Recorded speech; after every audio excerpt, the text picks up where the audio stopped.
Salut tout le monde, j'espère que vous allez bien les amis. On est parti pour une nouvelle vidéo. On va démarrer avec les deux unes des quotidiens madrilènes. Premièrement, la une du quotidien Marca qui consacre donc sa première page au duel entre l'Atlético Madrid et le Celtic ce soir. En ce qui concerne le Real, c'est en haut. Vinicius añora la banda, donc ça concerne ce que l'on voit de Vinicius cette saison, ce que l'on voyait de lui l'année dernière. On en a parlé un petit peu hier de Vini. Un début de saison vraiment moyen de la part du Brésilien. Alors oui, il y a eu la blessure, mais on attend beaucoup plus de Vinicius. Voilà, le petit encart que vous voyez tout en haut à droite, su rendimiento dista mucho de la pasada campaña. Son rendement est bien moindre par rapport à celui de la saison passée. Petite information justement en ce qui concerne Vinicius, il a été élu meilleur joueur de la Liga 2022-2023 par l'AFE, Association des footballeurs espagnols, donc un nouveau trophée pour Vini. Donc évidemment ça concerne la saison dernière, donc ce fut tout de même une saison 2022-2023 qui a été plus que réussie pour Vini. Il a été élu notamment joueur de la saison du côté du Real. Il a aussi été élu joueur de l'année en Liga. Donc voilà, c'est quand même une très très belle saison. Après, voilà, on attend plus évidemment sur ces 3 premiers mois. Cette année, on a un Vini très irrégulier.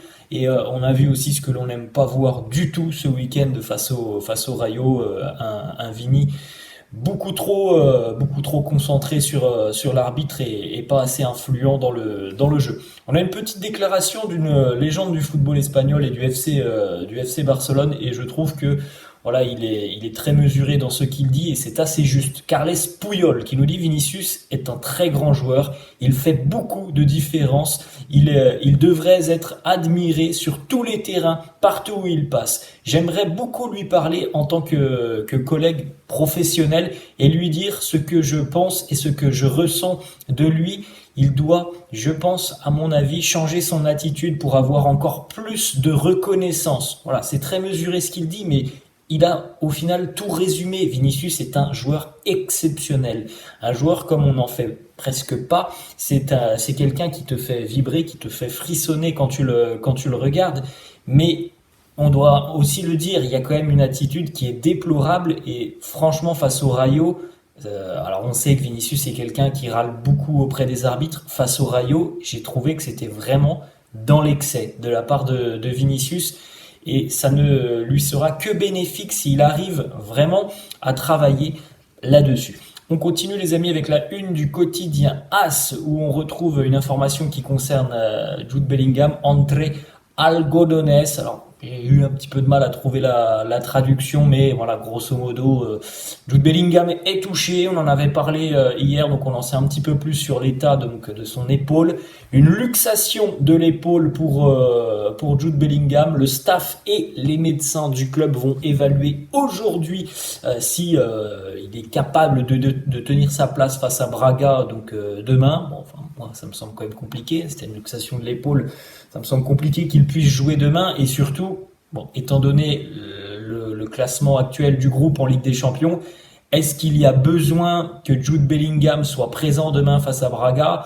Non, je ne pense pas. Le Real a 9 points, même s'il n'y avait pas de victoire demain face à Braga, il n'y aurait rien de dramatique. Donc je pense pas qu'il faille forcer la décision et à tout prix faire jouer Jude Bellingham. Et s'il a besoin de repos, s'il a besoin un petit peu de se refaire, c'est le moment de donner du temps de jeu à d'autres joueurs. Une petite déclaration d'Edu Aguirre, un journaliste qui en général est plutôt bien informé. Il nous dit: de ce que j'ai entendu, Jude ne jouera pas face à Braga. Il devrait tenir sa place ce week-end face à Valence avant la trêve internationale. Donc voilà, c'est pas dramatique une luxation de l'épaule, mais on peut se dire qu'il sera pas non plus à 100% demain, peut-être beaucoup mieux, je pense, ce week-end face à Valence. Donc voilà, ça serait une bonne idée, à mon avis, de ne pas utiliser Jude Bellingham demain face à Braga. On poursuit avec des déclarations de Romain Molina, journaliste indépendant qui a sorti pas mal d'affaires dans le milieu du football. Et là, il nous parle un petit peu du Real, des projets et de ce qui va se passer sur le prochain mercato et tout au long de l'année. Il nous dit le Real a voulu anticiper la situation en ce qui concerne le poste de latéral gauche pour la saison prochaine. C'est pour ça que le Real s'est positionné sur Alphonso Davies. Et puis, au-delà de ce poste de latéral gauche, l'objectif prioritaire de l'été 2024 est bel et bien l'arrivée d'un très grand attaquant. Du côté du Real, au sein du club, on ne croit pas que l'option de ne pas avoir choisi d'aller chercher un vrai numéro 9, alors évidemment, mais comme d'habitude Rosselló à part, mais l'option de ne pas être allé chercher un numéro 9 digne de ce nom cet été était une bonne décision. Si la stratégie ne fonctionne pas cette saison, donc grossièrement, si le Real ne va pas gagner des titres cette saison, ça sera uniquement la faute de Florentino qui n'a pas voulu donc que le Real aille chercher un numéro 9. S'il n'a pas voulu, c'est certainement qu'il prépare, en tout cas on l'espère quand même, parce que bon, ça fait quand même quelques années qu'on attend, c'est certainement qu'il prépare un mercato d'été 2024 avec un très gros nom. Pour Romain Molina, il l'annonce, le Real fera tout son possible une nouvelle fois pour aller chercher Mbappé en 2024. Si ça n'est pas possible, Haaland sera le plan B. Autre déclaration de Romain Molina qui nous dit aussi il y a de grandes chances pour qu'un nouvel entraîneur arrive au Real l'année prochaine. Je pense, alors on verra ce que donnera cette saison, mais je pense que voilà, en ce qui concerne Carlo Ancelotti, on connaît tous les rumeurs qui circulent autour du nom d'Ancelotti et de la sélection brésilienne. Il aura fait donc une 3e saison du côté du Real. Parfois, on peut être un peu déçu du style de jeu affiché par le Real. Donc, on aura certainement, je pense, un nouvel entraîneur l'année prochaine avec des idées novatrices, certainement un entraîneur plus jeune que Carlo. Donc, oui, pour moi aussi, ça sera la dernière saison de Carlo. Peu importe les résultats du Real cette saison.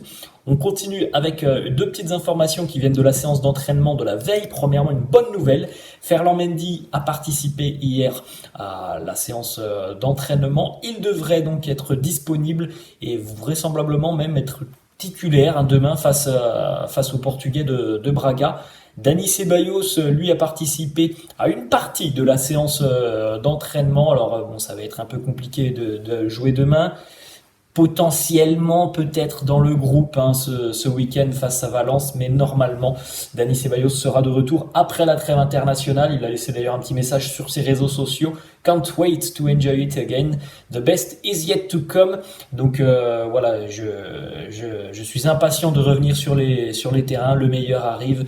Un début de saison, 3 premiers mois compliqués pour Dani Ceballos, qui a connu deux gros pépins physiques, un lors de la pré-saison et puis un pendant le mois d'octobre. Donc voilà, déjà 2 blessures pour lui.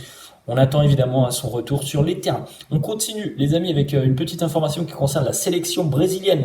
La prochaine trêve internationale approche.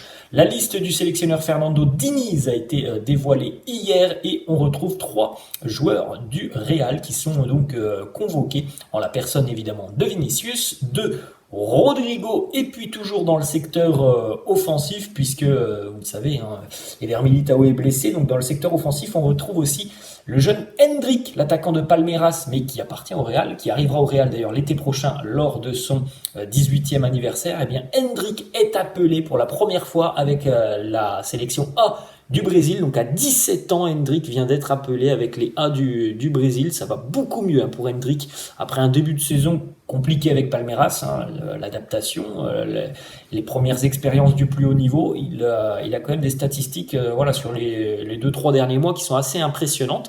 On a déjà eu des messages de félicitations sur les réseaux sociaux de ses coéquipiers du Real, Vinicius, Rodrigo et anciennement aussi Marcelo qui a laissé des petits émoticônes avec les yeux en cœur. À 17 ans, déjà être appelé avec l'équipe A du Brésil, c'est quand même un sacré accomplissement pour le jeune Endrick. On poursuit les amis, 3 petites infos pour terminer.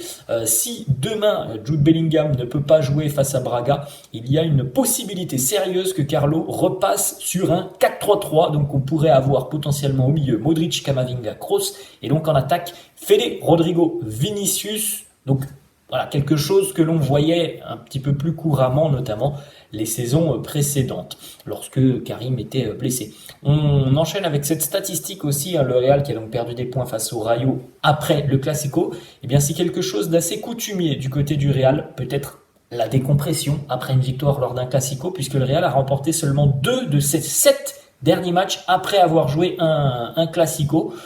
Voilà, on peut voir ça comme ça, hein. C'est tout simplement de la décompression. On est moins concentré, même si voilà, je pense que le Real a fait en tout cas un match sérieux. On a vu qu'il y avait des manques offensivement face à cette équipe du Rayo.